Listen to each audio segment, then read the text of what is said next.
Hi everybody, what's going on? It's Glitter. It's time for the news. What's going on in the news? Everything seems to be around the Rona. The Coro, they call it in Niger. So, how's everybody doing? So, a lot of interesting news, states. So there's not much news beyond COVID. So my news is gonna kind of center around that. Might be one or two things that I throw in there, but kind of gonna center around COVID. So let's talk about our African countries. I'm gonna give it up to the president of Kenya for in his care packages. He sent little bottles of Hennessy, so you could gargle the bacteria and the virus away. Would it be nice for us to get a little package with our stemless little tiny check that they sent? They sent us a bottle of Henny. That would have been a little bit happier, a little bit of a parting gift. But we cute. We're gonna be happy with our 1,200. So let's talk about Ghana. Ghana has opened up and lifted this quarantine after the 100 billion or how much the government has gotten in on aid, and the numbers in Ghana are on the rise.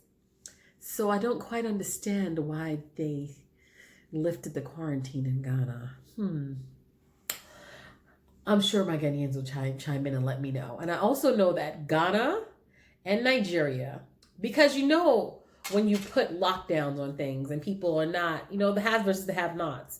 When you have like an account, a bank, you have savings, you have money, stuff to hold back. You don't make your money day to day because a lot of people on the ground are hustlers. They're making their money day to day, either selling their goods and services or selling food, different things, material, whatever. It's day to day money. It's like literally your day to day. Your next meal is based on what you're making. So a lot of people are up in arms. A lot of people are rioting about it in Nigeria and Ghana. Not in Ghana. In Nigeria they're rioting. In Ghana they're complaining because Ghanaian are very passive and they're very they will say yes sir, yes sir, yes sir. More so than Nigerians that act, when they craze, they craze. So the Nigerians are acting up, and there's a lot of robberies going on. There was just a robbery in Ghana where a guy was shot because he was trying to rob somebody. And I didn't know that they do jungle justice still, but jungle justice is very real in Africa still. And all of the armed robbers are going crazy in Nigeria. They're robbing people left and right. So they're using this time of quarantine when you're supposed to be staying in your house to menace people's lives. And what's going on with the police for that? Nothing. The president of Nigeria, Abike. Oh, sorry, no. I meant Buhari's second in command, Abikari, passed away, and they had a big funeral, and there was no social distancing. So I don't know how concerned they are about the corona, being that he died of coronavirus, but neither here nor there, because maybe they know that he didn't. I don't know. But they were all over that. In Madagascar, they have found the cure for corona, accordingly. Can anybody find out if that's credible, if it's real? But definitely he said that there's something that they've been taking, an elixir that they've been taking that is helping in combating coronavirus. And I think a lot of what is corona we have to think about holistic medicines, but neither here nor there. Our great president, Ogatito, yes, Trump, has said that, why don't we think about using a disinfectant to remove the disease from inside of people's bodies? I don't know if people can drink Clorox bleach, Trump. I don't think people can drink Lysol like that. I don't know how safe it is for your internal organs.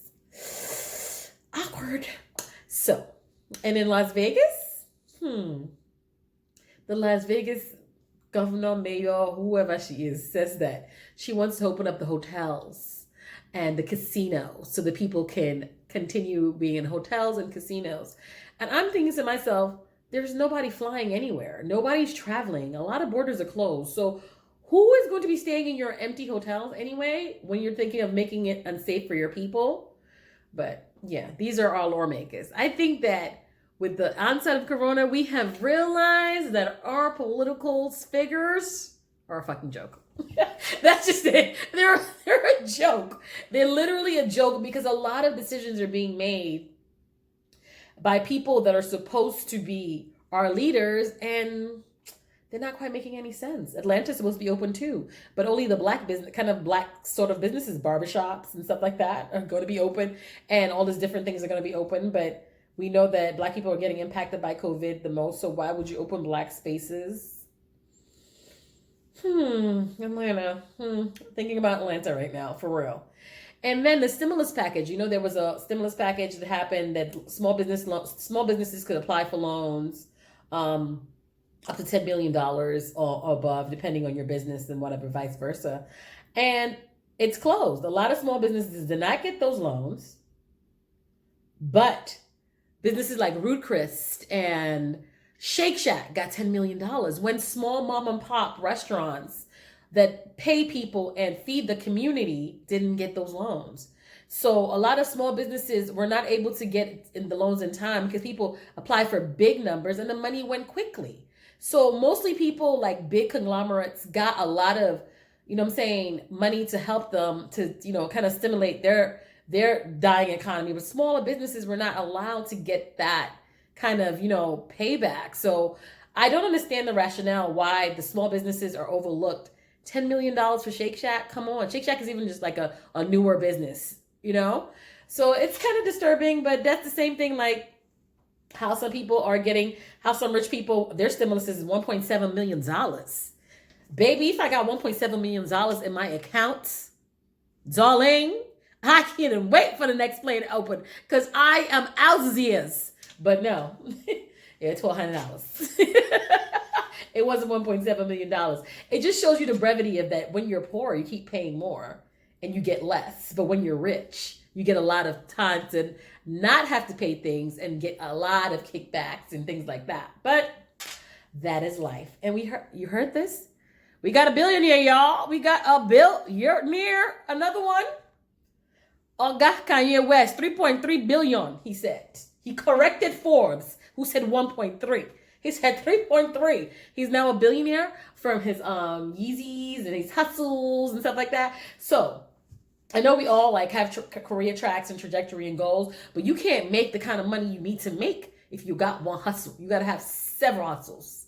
You master one, but you need to have others that are going to really get you to that $1 million club, because I kind of want to be in that $1 million club. So yeah, so that's the news. Make sure that you're telling me what's going on, bringing me up to speed, okay? Because it's crazy out here. Oh, wait a minute, did I forget something? Yeah, I don't know what China is using to cure its patients, but clearly a lot of the medicine that people are taking in China are turning people Black. And I think that might be liver failure or something like that. So a lot of their Asian doctors are turning Black. I don't know exactly what they're using, but I know India is winning right now because they make that what is that hydroquinine, quinine, whatever it is that you use for malaria, right? They're creating a drug. So India is being courted like a beautiful bride, honey. Everybody wants a little piece of India because India has the medicine to cure it. That was azithromycin is supposed to be the winning cocktail. And India is kind of winning right now. India is winning. India's like that girl that got like 500 million people trying to talk to them. That's India right now, because India has the money and manufactures that medicine. And India is really giving everybody like halts. We're gonna disseminate it as we should. So that's it. That's my news for the day. How's everybody doing? Hope everybody's staying safe. Make sure you're staying in if you don't have to be outside. It's Glitteratie. Keep it locked. I'll see you next week. Bye.